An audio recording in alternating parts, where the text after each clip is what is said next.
Hello students, this is a demonstration on how to make your clay pencil holder sculptures. What you're going to need is clay. You're going to have your unused clay wrapped up in a plastic bag. You're going to have water and also a spray bottle with water to make sure your clay doesn't dry out. And here I have a variety of tools. Let's say my idea is to make a dog's head. For your sculptures, you're going to want to make sure that your pieces are hollowed out or carved out. So I'm going to start by making my head by making a pinch pot. I'm going to push my thumbs in and bring up the edges as if I were making a bowl.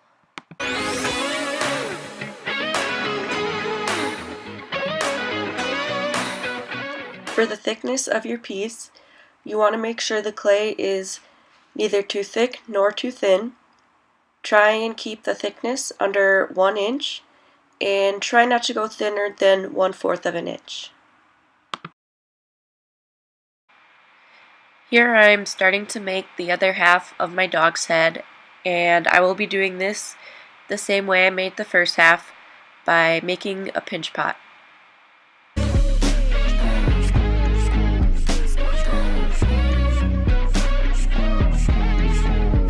When you're connecting two pieces of clay together, you're going to want to make sure you score and slip.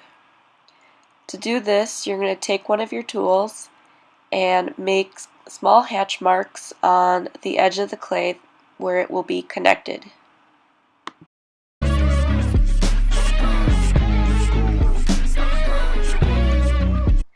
Add your hatch marks to both pieces that will be connecting.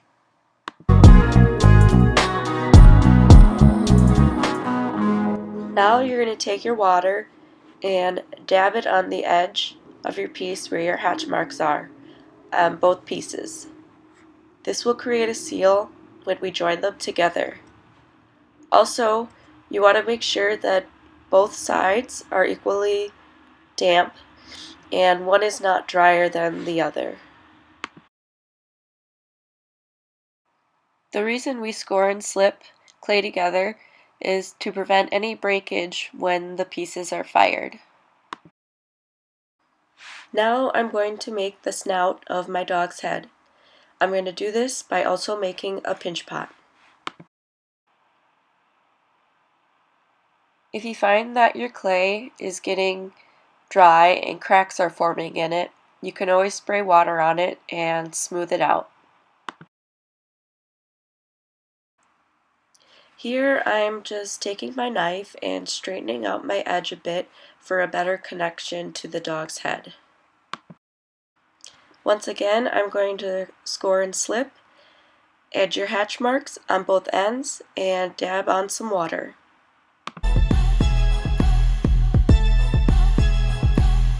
Here I am adding the nose to my dog's head.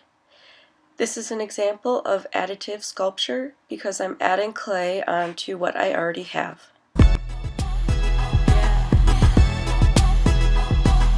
Now I'm going to use a tool to carve out the nostrils of my dog's nose.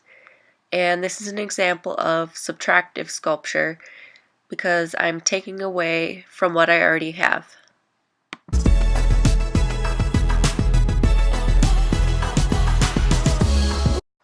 I'm going to make an ear for my dog's head, so I'm going to flatten out this clay and cut out the shape I want with the knife.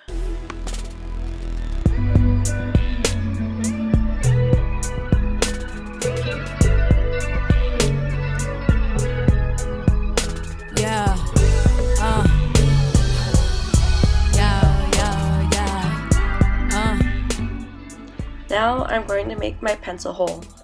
I'm going to use this tool to carve a hole on this side, and you're going to want to poke it through till the other side. Remember to make your hole slightly bigger than the pencil because there will be shrinkage when we fire our pieces.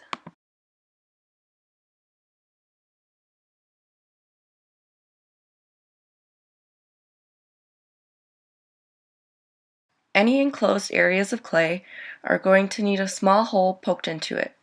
Try and make your hole in an area that the viewer will not see. This will prevent any explosions when the piece is being fired because it will be able to release steam. I poked one hole here because the dog's head was made by making an enclosed sphere, and I don't need one here because this already has a hole for the pencil. When you're all done, clear off the clay from your tools. Any loose scraps put back in your bag. To keep your clay moist, spray some water into the bag and make sure you seal it up.